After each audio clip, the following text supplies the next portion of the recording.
ఆ నదుల్లో ఉంటారు అని చెప్పి మేము భావిస్తాం.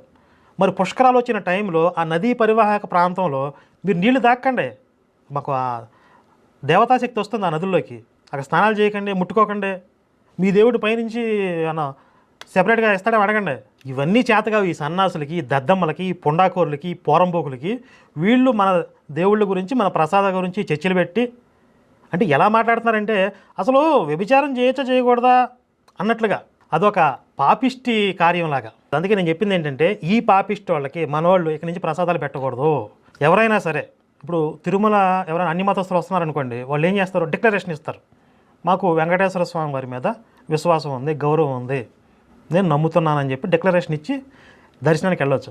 అలాగే ఎవడైనా ఈ పాపిష్టి మతం వాళ్ళు ప్రసాదాలకు వచ్చారనుకోండి, నేను ఈ దేవతకి ఆరాధన చేసినటువంటి ఈ ప్రసాదాన్ని పవిత్రంగా భావిస్తున్నాను అని చెప్పి వాటితో చెప్పించి